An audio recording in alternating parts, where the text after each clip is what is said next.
So thank you, and hello everybody who's joining us online. My name is Cynthia Chen. I'm the Manager of Public Policy and Advocacy at WestAF. I use she, her pronouns, and I'm an East Asian female wearing glasses. Today I'm joining us from Washington, D.C., lands of the Nacotchtank and Piscataway. And thank you all in the audience for joining us for our second of 3 webinars of the Arts Leadership and Advocacy Seminar, or ALAS for short. ALAS is a program of WestAF's Alliance Advocacy and Policy Division, and our goal with this learning series is to provide accessible and practical information for the arts and cultural sector to learn more about the current landscape of federal arts advocacy and cultural policy. We hope arts advocates will leave the ALAS sessions with tangible takeaways that they can use in their advocacy efforts. And before we get started, I wanted to mention a few housekeeping items. Closed captioning is available for today's webinar on the bottom left-hand side of your screen. The audience chat function is open, and we will be having a Q&A session with our panelists at the end of today's session. And throughout the session, we'll be sharing some resources in the chat. I'll be dropping links in there so you can take a look at the links as we talk about different items for the debrief. And today's session will be recorded and made available on the event website post-event. You will also be able to access the resources there following today's session. So finally, at the end of today's webinar, we will be sharing a link to collect your feedback, because your feedback is so informative to us, and we're really grateful for you joining us today. And we hope to improve our programming based off of what feedback you can provide for us. And so with that, I think I will pass it off and do a little bit of an introduction. Today's panel is titled FY24 National Endowment for the Arts, National Endowment for the Humanities Budget Debrief. And it's a very timely panel, and we're really excited that we were able to get a finalized budget number earlier this month. And we're already starting to talk about next year, FY25. So it's a great moment to be having this panel. And with that, I'll hand it off to our moderator, Lori Baskin, Director of Advocacy at Theater Communications Group, to introduce our panel and take us through today's session. Away you go, Lori. Thank you. Thanks, Cynthia. Thank you for inviting me to be here today. I'm delighted to join with this fantastic panel and with all of you. Yes, so I'm Lori Baskin. I'm Director of Advocacy at Theater Communications Group. TCG is the national organization for professional nonprofit theaters across the country, with about 500 member theaters and many thousands of individual members. I use the pronouns she, her, hers. I am zooming in from near Peekskill, New York, the lands of the Lenape and Wappinger peoples. Let's see. I think I said my pronouns, she, her, hers.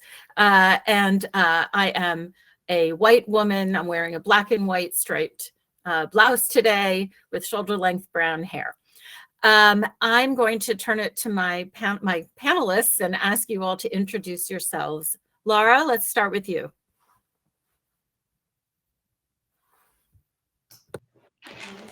Hi, I'm Laura Herway, and so I'm here from Idaho. I'm here in Idaho. My pronouns are she, her, hers. I am a middle-aged white woman with glasses and 5 children who does advocacy work here in Idaho on behalf of a statewide arts advocacy group, the Idaho Commission on the Arts, and also does a lot of bigger capital fundraising projects for some arts groups here in Eastern Idaho and the Snake River Plain. I am really excited to be here and take part in this, as we are the home of Congressman Mike Simpson, who is one of those brave NEA warriors for us. And I will pass it on to Tony. Thanks, Laura. Hi, everyone. Tony Manfredi. I'm the Executive Director from the Nevada Arts Council, the state arts agency that serves Nevada.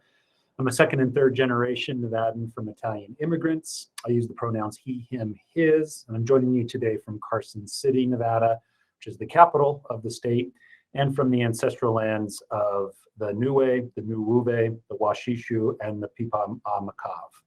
I'll go ahead and pass it on to Ale. Hi, everybody. My name is Alejandro Carranza, but you can call me Ale. I'm a senior legislative associate with Spinnaker Government Relations. We are a small boutique lobby shop. And when I say small, it's just me and my colleague, Christopher Fisher, the principal and founder. And we specialize in social impact non-for-profits. So what that means is basically we only work with non-for-profit organizations who do social impact work. That can mean anything along the lines to arts and culture, like we're talking about today, to ending youth homelessness, or engaging with Medicaid, Medicare reform, social justice reform, juvenile justice, the arts and juvenile justice. And that's kind of a little background about who I am. I use he, him pronouns, and I am on the ancestral lands of the Osage people. But I also encourage you to engage with your tribal communities because they are alive and thriving today. And I encourage you to include them in your programming, include them in your organizations. And yeah, that is who I am. I am a mixed race human being with dark brown hair, short brown hair, and a mustache. But yeah. Thank you, Ale, and thank you all. I would like to get us all started today and just describe the normal process. Where are we in the appropriations process this year, and what's a normal year look like? Ale, can you walk us through that, please? Of course, of course. So traditionally, the federal appropriations process starts in February. So just a little context to the appropriations process. Appropriations is basically the act of funding the federal programs that are all around the country. I like to imagine it like actually swiping the credit card. When Congress passes appropriations, this means they're actually swiping the credit card and they're actually allocating money to all of the federal agencies and departments. So this starts with the release of the president's budget. The president's budget is traditionally released on the first Monday of February, and these basically outline the priorities of the administration. They are just a suggestion. They are not a word of law. There is nothing that Congress technically has to do with the president's budget. And depending on who controls Congress, they can take the president's input or they can just throw it away and ignore it. So after that, this will the Senate and the House will move on two separate tracks until the very end of the year, around October 1, when the new fiscal year. That is basically the end deadline.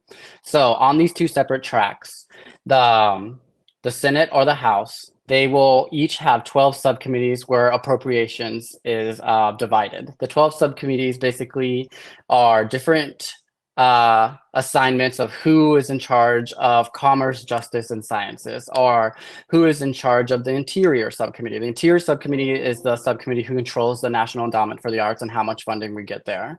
So once it goes to the subcommittees, these subcommittees have basically a work period where they hold hearings and they take federal input from all of the agencies. They take funding requests from the members of Congress, and they work for a couple months and basically have to write these physical bills within these 12 subcommittees. These 12 subcommittees then have to mark up those bills, and this is where basically the subcommittee is confirming if they like the bill or not.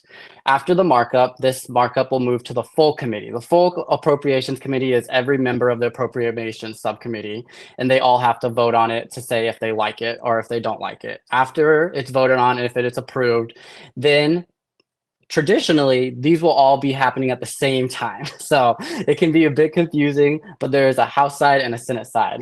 Once both the House and the Senate pass all of their 12 subcommittee bills, they have to move to full committee and they pass all through the full committee. Then they have to conference. Conference means the Senate and the House come together and they create one joint bill. This one joint bill, then basically they have their key members from both sides who negotiate, and it's a bit of a trade-off. They're like, I will give you $100 million for the National Endowment for the Arts if you give me another $100 million for justice programs or something along those lines. It varies from agency to agency and depending on the member and who controls Congress.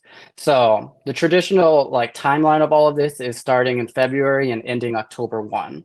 If they don't finalize by October 1, they have to pass what they call a continuing resolution. This continuing resolution basically gives Congress more time to actually pass all 12 annual funding bills.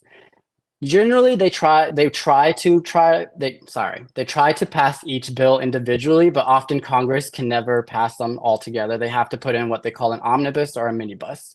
And this is basically just putting all the bills together in different little like bill packages, and they have to vote on it through conference. So after conference is done and they have one final bill, they have to vote on it again through the House and the Senate. And once it passes the House and the Senate, it goes to the president's desk and it's signed off. And that's the finalization of the appropriations process. Generally, we try to finish by October 1, but that hasn't happened in probably 10 years, maybe more. Like, it does not happen often anymore. And generally, you'll see the appropriations process finalized in December or January, but generally once you start pushing January, it can become very, very like strenuous for the agencies. And I'll pass it to Lori, who can kind of detail like what happened this year and why we're talking about this in March versus October.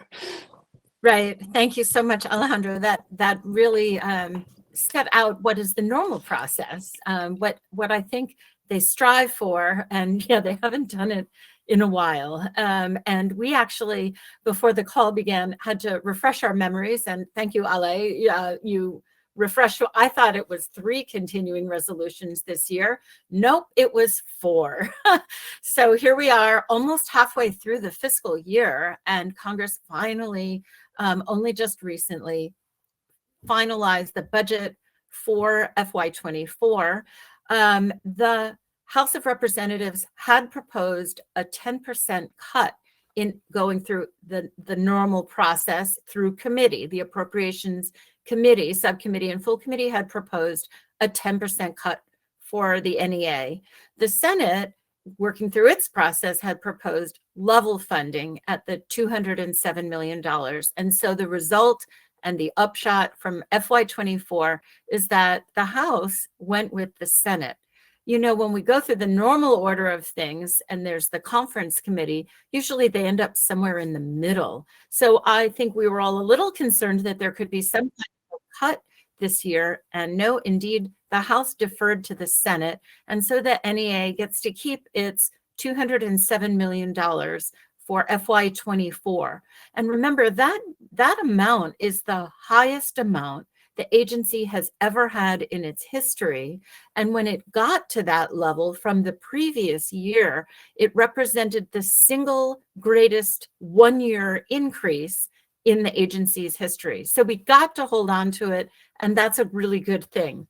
There were some bumps along the way, in addition to just the general the obstacles to passing a budget were issues far and away beyond the arts. I mean, the NEA is a small fraction of the federal budget, and there were disagreements over border issues and child tax credits and funding of wars overseas and many other big policy issues that the Congress is polarized and divided about, and they couldn't come to agreement. And those larger picture things influence and affect how even a little tiny agency like the NEA gets funded. Meanwhile, one of the stumbling blocks along the way was that Freedom Caucus Chairman Scott Perry, a Republican from Pennsylvania, actually sponsored 2 floor amendments back in November of 23. One would eliminate all funding for the NEA, and the other would have eliminated all funding for the NEH. They were soundly defeated, one by a vote of 292 to 129, and the other by a vote of 292 to 132. 100% of Democrats voted against it, and 39% of Republicans voted against these 2 amendments, showing really, really strong bipartisan support for our cultural agencies, which is absolutely important, and our work over the years has been tremendously effective and demonstrated by that vote. So I'm thrilled. I would love for us to talk about the importance of bipartisan support for the cultural agencies. And I'm wondering if, Laura, would you like to talk about a very important person in this work, Representative Mike Simpson, who chairs the House Interior Appropriations Subcommittee. And he has chaired it in the past as well, and he's been a huge supporter. Laura, why don't you take it away? Thank you, Laurie. Yeah, I appreciate the opportunity to talk about Congressman Mike Simpson. Mike is a dear friend of mine. My mom worked for him for over 20 years, so I've known him since I was in my teens. And actually, the very first ballot I casted as an 18-year-old was in the primary election for Mike Simpson. So I have also had the privilege of working for Mike's campaign over the last 10 years. Defeating some real serious far-right challengers that are strong members of the Freedom Caucus here in Idaho. And Mike Simpson, you know, as all of you probably well know, is from Idaho, and Idaho is one of the reddest, if not the reddest state in the country. So, you know, it depends on who you're talking to and if they want that as a bragging point or if they want it as a ding. But either way, that's, you know, statistically, we are an incredibly Republican state. And like many other very red or very blue states, we don't have a lot of bipartisan activity happening here in the state. So it is not met with a lot of glee or approval when Mike Simpson returns home with, you know, a lot of bipartisan wins in Washington, D.C. In Idaho, we prefer our politics to be Republican on Republican violence. So it's a different sort of work that Mike Simpson has been able to do. And he's been able to walk this line very, very effectively. One of the things that he does is release these press releases on a really regular basis that are telling the story of the appropriations that he has voted for, particularly in connection with the arts. So when there's either a community funding or NEA funding, or something that affects the community that is positive, he releases these press releases and has in them quotes from local leaders, local elected folks that are on the Arts Council board. Recently, there was when the NEA funding was passed, and the email that came home and the press release that came home here to Idaho was all about the positive economic impact of the arts in Idaho. That continues to be a real winning message for folks in Republican controlled states, is to talk about how important it is to the economy to have strong arts programs in the state. The other piece that is really strong is the arts education piece, particularly when it connects to underserved or rural communities. Idaho doesn't have any large cities. Our largest city is Boise, Idaho, and still that's around, you know, not even 1 million people. So the vast majority of our schools and our programs that receive NEA grants or Idaho Commission on the Arts grants or are able to take advantage of all of this programming are rural communities or tribal communities or underserved areas. That's something that most voters are really excited to support. They don't believe that only symphonies should exist in, you know, large cities, but actually here in Idaho Falls, a very smaller city, you know, under 60,000 people, has a world-class symphony. These are really points of pride for most Idahoans, and many, many people in rural communities are grateful and appreciative of the enrichment it brings to their community, the inclusivity it brings in their community, and most importantly, the dollars it brings to their communities. So following those dollars and highlighting the economic impact has continued to be a real winning story for Mike Simpson and his partners here in Idaho. Lori, any other things I missed there? No, I think you really covered it. The only other thing that you're referencing it without really saying it, and I'm going to say it, there are culture wars going on in this country now that are different than the culture wars of the early 90s when there was the NEA4 and Maplethorpe and Serrano and all of that. And the NEA's process had to change as a result of that. No more funding individual artists or seasonal support, all of that. I think the landscape is different now, and there really is bipartisan support of the arts. I think the economic impact is huge, and jobs, talking about jobs as a component of that economic impact argument. And how to navigate the current cultural landscape, I think, is just to lean into the arguments that are going to be more effective in certain states. And does anybody have anything they want to add to that, just that slice of the conversation around the current culture wars as they relate to NEA and NEH funding? I'll just add one other little tidbit, and then I'll let these guys add in on from their other states and perspectives. One thing that I would add to that is that when we make it about people instead of about the culture wars, it ends up being a lot more effective. So when we've had some of these challenges here in our communities, and I think it is certainly on the national stage, the economic impacts, the jobs, but also we defeated a drag bill here in Idaho by just pointing out that that would really affect your local ballet studio's ability to put on the Nutcracker.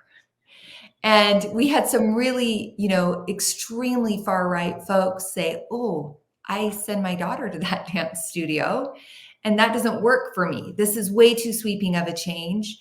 We don't realize that this isn't really targeted. This isn't right for us. And so I do think that there's an opportunity for advocates to go out and really kind of tell their local story, to convince their leaders when they are going to Washington, D.C., they are there to represent their local communities and protect their local folks and make sure they stay connected to what is best for them in their communities, because that makes it a lot easier for Mike Simpson to stand up and support these things when he knows that he's got the support from his constituents at home and that he's able to tell that story fully without it getting drugged down into, they're coming for our children arguments. Yeah, when I'm talking about advocacy for NEA and guiding theater companies or member theaters on making the case, it's about how many audience members you serve. What happened with the restaurants around your theater, especially during the shutdown? It was a stark illustration of what happens when the performing arts had to shutter during the pandemic, and the restaurants and other businesses around the performing arts across the country, they suffered as a result. Our fortunes are interwoven. So talking about how many children you serve through education programs, et cetera, just making the case, and how the arts and theater in particular, I think brings people together and you learn other people's stories. Curious if Tony or Ale want to talk about the cultural, landscape in terms of culture wars now and making the case. So I just want to add maybe one thing. So in a bit of contextual background, the NEA is 0.0003% of the federal government. So when we're talking about culture wars, it very much is like, this is pennies. It's like pennies in comparison to the almost $6.7 trillion that the US government annually spends on all of their defense, non-defense programming and just general funds. So bipartisan advocacy is incredibly important. And just like Lori and Laura were saying, the arts and culture are inherently human, and everyone has a connection to the arts. Everyone, no matter who you are, knows you have a favorite musician, you have maybe a favorite dancer or a favorite artist. You are always inherently connected to those arts, and without support of those arts, you're impacting your communities in such a negative way. And so many young people are seeing programs cut across the board, and often the first programs to be cut are arts and music programming. So supporting the NEA in a bipartisan fashion is inherently so beneficial, because you can't do this work without everyone, and everyone is touched by this work. And just an example, Elise Stefanik is co-chair of the Congressional Arts Caucus, and some might view her as a very more right member of Congress, but she also sees the value of the arts. And when you're in a deep red state like Idaho, you got to really humanize and put it into that specific zone of where you're coming from. this is impacting my child. My child goes to the dance studio down the street that gets NEA funding every year. And without the NEA, they wouldn't be able to hold maybe like their Nutcracker show or anything along those lines. So when you support and showcase these programs to your members of Congress, it's always just important to like show them like what is happening in your community, show them the things that matter and like how it impacts your communities. Just like Laura was saying, the hotels, the food, the industry, it's all connected. And Tony, I'm sure you have thoughts as well. So I'll pass it to you. Thanks, Solly. No, great comments. I think from the State Arts Agency perspective, we're always, whether it is federal or from our state level, we're always looked at because we're the ones who are giving public funds. And that can be really scrutinized in a lot of different ways. Many will say they love the arts, they really support the arts, they just don't believe that there should be public funds connected to the arts, and the arts should find this funding source in other places. And so things like these cultural wars of the 2020s that are coming back, and discussions around diversity, equity, and inclusion that have been connected to the arts in terms of accessibility and underserved populations. State arts agencies are feeling this across the country in various ways and in various levels. We are in Nevada a very purple state. Our metro areas tend to be much more blue, and our rural areas are way red. And so we're a really divided state. And so I have fortunately not been called to task on anything that we have funded yet. And I say that because I'm wondering when that will be the case. But I have heard many a story from other of my colleagues in other states where they have been called about particular programs or things that the State Arts Agency has funded. And I think what is promising about that, one, is making sure that we're prepared for those discussions and actually grateful for that one-on-one interaction to be able to have that discussion. And I think to what Laura was saying earlier, and Ollie was saying, and Laura, you as well, these one-on-one interactions are really important, and creating that dialogue and building that trust and rapport with your congressional leaders is really critical, so that they can come and ask you and have confidence and get information from you, and really get more of that data and more of that impact. But these culture wars or these things like that, it's just another another area that we have to look at. And when you see things like the NEA coming up for elimination, it's not really anything new per se.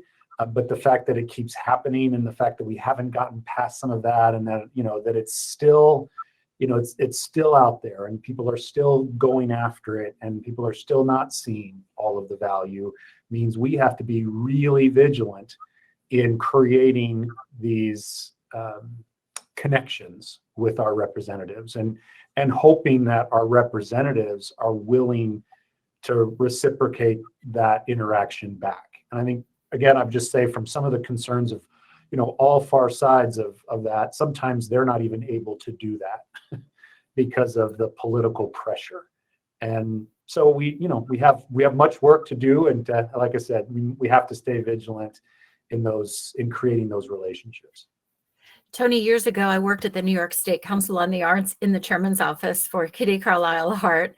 Some wonderful years there. And we had controversies, and she would have to go to Albany and defend very particular grants. A theater doing Sister Mary Ignatius Explains It All for You and various other productions. And we, at the time, we relied, at least some of our talking points were around the process, a peer review process, the quality of the work, and so forth. Does that work for you now, or is there a different argument that you and your colleagues use when trying to defend work that some would find controversial for whatever reason? No, it's great, and it does work. I think we're really proud of the process that we have in place that reviews and vets all of the grant applications. We have a board that is assembled. It's a governor-appointed board that ultimately approves them. The panel reviews are brought together with a really diverse group of panelists. And then ultimately in looking at, the idea around discrimination as just like, we can't do that as a state. And even reminding people of that, like we can't discriminate one way or the other. And so we have to be really careful about that too. So, but they're good points. I mean, the process and I do think at times there is a constant misunderstanding of what arts councils and arts agencies do and how we do it. And, creating again that trust and that understanding of the process and the work, and that it's really thoughtful, and return on investment is another really great thing we talk about. Our investment in some organizations is their full budget. Others, it's a tiny little drop in their budget. Laura was talking about rural communities.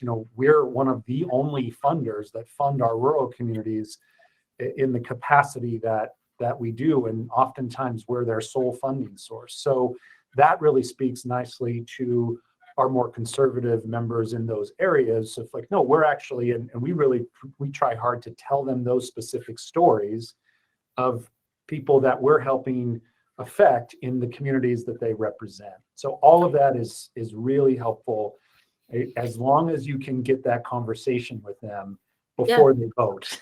Yeah. And I like that return on investment, and literally how much comes to the tax coffers in the state. And we have that at the federal, local, state, and federal, from investment in the arts and the multiplier effect. And later on, perhaps Cynthia will talk about the resources that she's sharing to the participants in this session. One of them is the NEA issue brief that federal arts advocates and government affairs people like me and so forth that we've been putting together, and include talking points just like that. I'm going to call on you again, Tony, and we're going to shift a bit. I would love for you to reflect, please, upon what happens when the federal government is so late in finally arriving at a budget for FY24. How do you manage your fiscal year when you need to be dispersing funds and you're counting on federal funds and all these delays? And how does that impact your work, and how do you keep things going? Sure. No, great. Thank you. So what is one benefit is we're not using the money that's been appropriated yet for the budget that we're on. So we're kind of a year back. So the day-to-day operations, how that's affected, and can be affected most importantly, is with a shutdown. We have to do our drawdown requests. Majority of our grant funds are on a reimbursement scenario. So we expend the funds. We actually report back to the NEA when we're ready to do a draw on our that year's fiscal grant. And we do that process as many times as we need to until we expend all of our funds. We have had instances where when I had to deal with the government shutdown, we had to try to time a draw in order to be able to fund our programmatic salaries and grant work. So our NEA grant runs all the way through our budget. It's salaries, it's general operating things that we do, it's travel for me as I travel around the state. It's primarily used in our grant funding, significant amount there, and in our programmatic work. It does all of that. So when we can't access the reimbursement on that, obviously everyone can understand that's pretty difficult. We have to come to a stop. The other side of it, though, is as we're awaiting right now, we're expecting to hear word about our award now. Normally it happens in the March timeframe, and we get kind of our letters, award letters in April. But we do have to figure out how we're going to plan for 2025. And we're already in a grant application process for 2025, which will start July 1. We're looking to have all of those things awarded and figured out before the start of the next fiscal year, so we can get those funds out and working in the economy. So the delays that come into this are, when are we going to know? What are we going to know? And I think one of the things I've been really concerned about, And Laura, you'd mentioned this earlier with that 10% cut. The difference for us in that was going to be about $120,000. And $120,000 to our budget, many budgets, but to ours is significant. And that would mean that we would have to take away $120,000 worth of the work that we do, which I'd say 80% of our work goes right back out into the state. We have really low administrative costs. So finding where those cuts come from, it most directly affects the grant giving. And that means we can give less, and that means we can do less. And so I've been talking to staff about this, been kind of trying to figure out plan A and plan B. Very excited that we're holding level funding and we can kind of continue the same type of work that we've been doing this year into next year. So it's the dynamics of just trying to figure out how much money you're going to have and then when you can get that reimbursement. So it affects both fiscal years in that way. And cash flow and all of And that. cash flow. Mm-hmm. Yeah. And continuing along a theme that you just basically introduced, which is potential cut. What do you do if you find out that you're the delegation, the federal level elected officials, somebody voted against NEA funding? We're not going to name any names, but if you experience that in your state, what do you do? If you're a state arts council, what do you do? And what do you do if you're an advocate? You're an individual artist, or you're with a nonprofit arts organization and you want to advocate. And I hear it from folks, they get discouraged because, like, I have so-and-so and they're never going to support the arts. Why should I bother to advocate, kind of? And I hear it. It's very real. What do you say? I know what I say, but I'm going to throw it out to you all first. Do you want to start us down that, Tony? And then let's go around and everybody share a little bit about how you would handle that in your state. Yeah, sure. And again, I think it comes down to that relationship and what type of relationship you do have with the specific representative. And it can be challenging if they don't really want to talk with you or they don't see the value. The other times that I often throw this out when I talk about this and wonder, I think given the political climate these days, I'll say these days, oftentimes I wonder if they know if something might not pass, for example, might they change their vote rather than, hey, I know this isn't going to pass, I'm just going to vote for it anyway, given my base, and I don't have to deal with some of that backlash back home or with a particular side of the aisle. Meaning it's not going to pass a thing that's a bad thing for us. Correct. Isn't going to pass anyway, so I'm going to vote the party line, or right. You explained it much better than I did. Yeah, that's exactly it. And so you look at some of this voting record and you're thinking, why are you doing that? And then I just come back to given the political climate and what gets challenged these days, it is interesting, Laura, when you talk about Mike there, that he's willing to do that, right? He's got enough confidence and cachet and just willing to stand that way, and people respect him enough that he can stay in office. I'm not so sure others, have that type of thing across the country, and so I do often wonder if that's not the case sometimes. But when we see those, we do try to figure out, okay, who is a good confidant of that representative, who is somebody that is a fan of the arts, is a supporter of the arts, that we could use to make that connection if we don't already have it. So that's one tactic that we'll use. Ali, I'm wondering if you have any thoughts on this particular, how do you deal with an elected official who is never going to vote for, NEA funding in general or an increase to NEA funding? Do you have any tips for us? Yeah, so sometimes when I think about these members of Congress who often vote against these incredible funding for the NEA, sometimes these members are voting along party lines. So they're falling in line behind their leadership. So sometimes it's hard to really push them to change their vote because they don't want to make their leadership mad as well.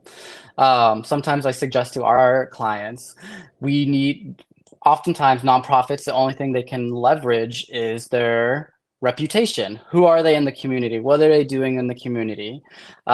We often suggest to them, invite your member of Congress to see your program live, in person, even the staff.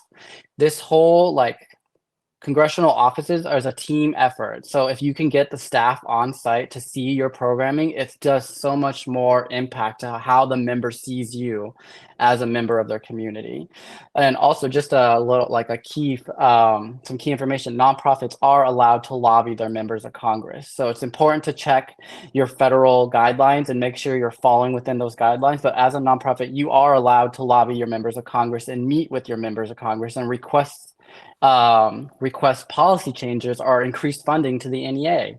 So oftentimes I see that as intrapersonal relationship building. A lot of times Congress feels like it can be very quick to change. There's members coming in and out all the time, and there's staffers constantly leaving. So it's constant reminders of who we are, what do we do for the community, and providing that backup of this is how much economic support we bring to community. If you have the statistics or the data to back up who you're supporting, provide those statistics, share those with your staffers. Be like, we met with over 1,000 children in the district, and these children are going through our programming year per year, and that's increasing every year. So share that with your members of Congress. And often it's just it's hard to have a member of Congress who sometimes feels like he's not supportive of the issues you care about, but you can often do so much work just connecting with their staff. Their staff do so much work to influence what is actually written in these bills and what is actually spoken about within the office and to the member. So those are kind of some suggestions I have right now. I like to think about groups doing little mini events, invite an elected official to an education program and get the cameras there.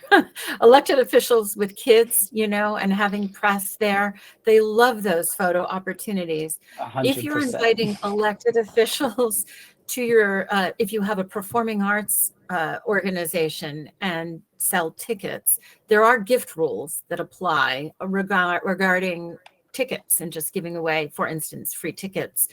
If they have a role, like they're going to speak or something like that, and actually be wearing their official hat as an elected official, I believe it's allowable to invite them to the performance. But do check on, I'm seeing nods from the lobbyists, but do check on those rules. You don't want to get in trouble, and you don't want them to get in trouble either. And Laura as well. I'm wondering, in terms of convincing folks who do not vote to support the NEA, Mike Simpson is a great champion. He really is. Can we leverage that in terms of elected official peer-to-peer advocacy? Does he talk to his colleagues about issues like this? That's such a great question. And Russ Fulcher, our other representative, we have 2 members of Congress from Idaho. So we have a real champ with Mike Simpson. And then our other representative is actually a member of the Freedom Caucus. So we've got some interesting balances here in the state of Idaho. Russ represents Northern Idaho, which tends to be a haven for political refugees and the extreme right. Whereas Eastern Idaho and the Magic Valley is more traditional Republicans that are agricultural roots, kind of your Reagan Republican style voters that elect Congressman Mike Simpson. And Mike has all of Boise as well. So that is helpful. Yes, I mean, I think that, we always, I hear Mike make this joke all the time. He will say, there's actually 3 parties. There's the Republicans, the Democrats, and appropriators. So he kind of considers himself a little bit different, but he actually engages in a lot of peer-to-peer work. Actually, just the week of Thanksgiving, I hosted him here at my home for a dinner, and we had 40 of our legislators here in the state of Idaho, our state legislators that are part of the Main Street Caucus and beyond, a lot of local officials as well, who came and sat down and ate dinner, and then he sat with them for an hour afterwards, asking or answering questions and asking them questions.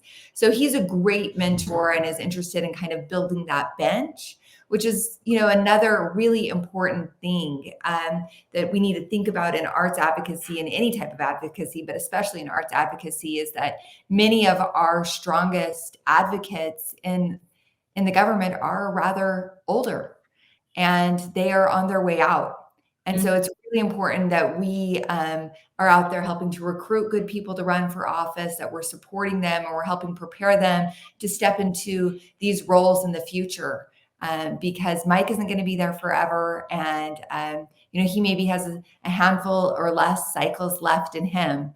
So I think that, that peer-to-peer group is not just with our neighboring states. I mean, he does a great job at reaching out to our neighboring states. And he tells some really fantastic stories, actually, of how important it is for legislators to go out and work with people across the aisle, or that are different types of Republicans from different areas in the state. His favorite story to tell is often this one where he kept standing up and talking about state rights. And coming from Idaho, state rights means control of our federal land. State rights for somebody from the South means something very different and could be really a triggering word. And so, he talks about, having those conversations and what an important thing that is. And he's done a ton of that work and has really built us a great coalition here in the state of Idaho so that we are prepared to start, fulfilling some of his very, very large shoes. Does that answer your question a little bit? Yes, totally. It's really encouraging. And hopefully he's speaking peer-to-peer on the appropriations subcommittee that he chairs. And that's a truly important voice. And everything you said is really helpful and encouraging. I'm going to shift us really quick into FY25 because I don't think I mentioned that earlier. The president's request did come out for FY25 for the whole government. The NEA slice of it is that the president has requested $210 million. The current budget is 207, so it's a modest increase that the president is requesting. Interestingly, he requested $211 million last year. Don't know why the math turned out a little different this year, but arts advocates are using our prerogative, and we're going to ask for $211 million for FY25. We're not going to stick with the 210 that the president has recommended. But that's the forward look. Any last thoughts? Because then I want to open it up and see if we have any questions from the audience, but any further thoughts from anybody on the panel about looking forward to FY25. We are in a presidential election year. That makes it much more complicated just in terms of doing business in any form of regular order. I think we can likely expect continuing resolutions and getting through an election and the holidays and resolving this early in next year would be my guess. And what should folks do? I open it up. I can start. So appropriations is an annual process, and luckily we're right at the beginning of this FY25 fiscal year. So right now is the time to engage with your member of Congresses. And so each member of Congress, traditionally, you can meet with their staff and talk about your programming and why the funding for the NEA is important. And this is the time that you can submit your recommendations. You can submit like any policy changes you want to make. And so it's important to use your voice and meet with your members of Congress, meet with those staffers, show them your programming. And traditionally, most offices have now adapted a form format. You do not have to submit a form. That can be very technical and get like very overly detailed. You could actually just meet with your member of Congress and tell them why this issue is important to you. But right now is the time to start that process. And I encourage you to invite them, call them, email them, harass them. Your members of Congress are there to represent you. And every year this starts over. So harass them all you can, because they're meeting with thousands and thousands of people every year, and you want to make sure that your priorities are at the forefront, and those priorities for like the National Endowment for the Arts and for the National Endowment for the Humanities are being heard. And when more members of Congress hear more of their constituents talking about this funding, they recognize that value and they increase that funding line. So that's just kind of one little tidbit of who I recommend. And one of Spinnaker's key beliefs is that all advocacy is cumulative.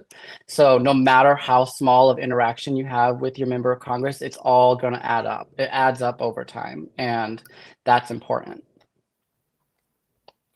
I saw a question in the chat, which got a little response also in the chat about, is it okay to interact with staffers in the district office at home as opposed to the staffers in Washington? And I will say my experience is that federal policy issues are more often handled by the Washington, D.C. staff, and that it's more like casework. If you're having a problem with something or something like that, that the staff in the district office more often deals with it. But I think it's a blend. And I'm wondering if others on the panel have thoughts about this. Where is it more effective for someone to direct their energy? Here in Idaho, I would say that working with your staffer here at home is very effective. Actually, thinking of all 4 of our representatives, all of them have their arts staffer is actually in state, not in Washington, D.C. So I especially think as far as educating them on what's happening and how funds are being used, I think that's way more effective, connecting with the person that's in the state that can come to those events. Washington, D.C. is a pretty long trip here from Idaho. And so oftentimes the DC staffers only come out to the state maybe once or twice a year. So they aren't really on the ground having that story be told. Here in Idaho, they have a staffer that covers arts, one that covers natural resources, et cetera. So oftentimes you'll have a staffer that has a specific specialty. I think finding that staffer who is assigned to the arts, whether they are in state or in DC, is the most important person to connect with, because it's their job to go to their boss and tell the story, right? I mean, their job is to know what's happening with the arts in the district. So it's your job in advocacy work to connect with that staffer that has that assignment and make sure they have a very clear and full picture of how the arts are operating, with their return on investment, with what has been brought, where the problems are, and who's being served, right? So if there is some folks that are being underserved or that are being fully served, and also we have some, I mean, every state has kind of a brag story or a brag list of, what's really cool that's happened from their state, right? So they've got a resident artist maybe living in Stanley, Idaho, that won the Pulitzer. I mean, that's an example of something that happened here in Idaho. That's very rare. So telling that story was a really important part of telling our story. So making sure that, the folks in DC know that and that their boss knows that. I mean, the trick with advocacy, and I love the comment that it's cumulative, because the trick with advocacy is that we often think that because we're telling our story on social media or maybe through a newsletter, that our representatives are hearing that message. And they're not. I mean, there is no guarantee they're opening your newsletter or that message is getting to them. So it really is based on that relationship. So I would strongly encourage having a really good relationship, who's ever over arts in your bosses or in your state's offices, and really reaching out and connecting with them on a personal basis and telling them that story very, very regularly, because they only know what you tell them. Right. And I'm going to suggest it's a both and, because there are national service organizations like Theater Communications Group, Dance USA, Opera America, the League of American Orchestras, and on in the museum world and so forth. We send out action alerts, and the platform we use connects our members with their elected officials in Washington. The messages get sent to DC. So depending on the capacity of advocates across the country, it takes 2 minutes to respond to an action alert. I know that West Staff sends them as well, and I think that Cynthia has dropped them in the chat. But when you get an action alert from whatever organization you're a member of, please just respond, because the worst thing is when advocates go to Washington and you get into an office and they say, well, I haven't heard anything on this issue. That's discouraging. So we do want, they count how many responses they get. So please send those responses to action alerts and develop and cultivate those relationships at home with the members and their staffs. Tony, do you have Lori? anything that you want to add to this story? Yeah. I was just going to say, interesting to hear. One of the requirements of our grants, our grant work, is to send thank you letters to our elected officials, and so kind of explaining what they've done and giving them, even simple. And we do it through most of our grantees do it through the Voter Voice platform, which is very convenient. But I have heard specifically from congressional representatives that they get those and they read them, they look at them, they see them. And I even received one from our governor's office here that, sent it back to me. And so we can't underestimate telling, kind of closing that loop from the recipient side, and how, getting a better, I guess, understanding from why that is so important for those that are doing the work and creating the work to help tell their story and thank elected officials that way too. Sometimes it can be seen as burdensome, or why do I have to do this? But it really makes an impact and tells that individual story that is so valuable to help advocate for why the funding is so valuable as well. Laura, can I just add one more thing? Please. At the end of the day, Laura gave a great example of how Idaho runs, but if you're in a state like New York, there are over thousands of art and culture institutions. So sometimes it does take having to meet with your DC representatives, because they divide the work very differently depending state to state. And in New York, for example, they are working case by case basis within the district office, but the DC office is doing all the legislative work. Right. So, but at the end of the day, I think my last point is just, you do not need a lobbyist to do advocacy. No. I would love to advocate for our services. We can provide a lot of support, but you are able to do this on your own as your own individual artist, organization, and that is inherently valuable. And those members of Congress, like I said, harass them. They love to get updates. They love to see pictures of what the funding is going towards in their district. They love to see, like Tony was saying, those thank you letters of thank you for this funding. This is what it's doing. Or invite them to the opening ceremony or anything along those lines. Members of Congress enjoy being taken a picture of and showcasing their successes. Let them be a part of your success and put them at that forefront so that you can show off yourself, but also show off your member of Congress. I'm going to leave you with, advocacy is part of an executive portfolio. Every arts organization leader, and inculcate this among your staff and board, should be involved in arts advocacy. We tend to think of various stakeholder groups at arts organizations, the press, or subscribers, donors, et cetera, et cetera. Elected officials are a stakeholder group. Whether you've connected with them or not, they are going to be making decisions that will impact your arts organization or your state arts agency. And it is incumbent on all of us to be involved in the process.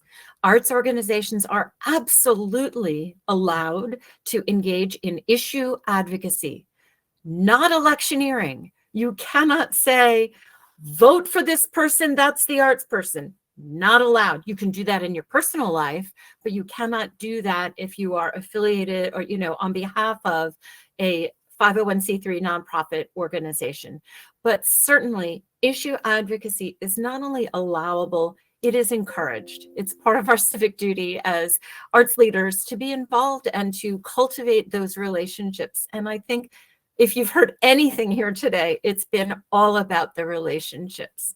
I think we are just about at our hour, and I'm wondering if we could invite Cynthia back and see if you have any final words that you want to share. Thank you all so much for your great insights. This has been so insightful for me, hearing the different perspectives from the state level to the Arts Council perspective to the national service groups, even the lobbyist perspective. I mean, all of it adds to the arts advocacy that needs to happen at all the different levels. And it's been really great to hear all the information that you've shared. And just to wrap us up, I wanted to highlight that this session is recorded and will be made available online afterwards for those who weren't able to catch the beginning.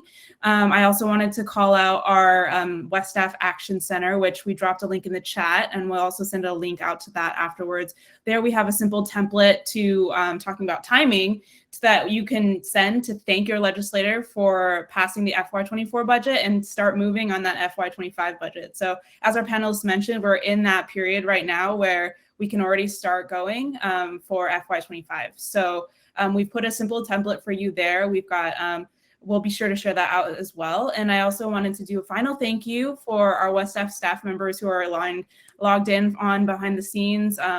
Britt Howell, Natalie Charlon, thank you for your support on this panel. And with that, just be on the lookout for a post-webinar survey and check out our Action Center to start doing that advocacy work for FY25. And thank you all for being here. Thank you all for tuning in. Thank you. Everyone. Thank you so much. Thank you. Thanks, Cynthia. Thank you, panel. Thanks, Lori. Thanks, Sally. Thanks, Laura. Thanks, y'all. Bye.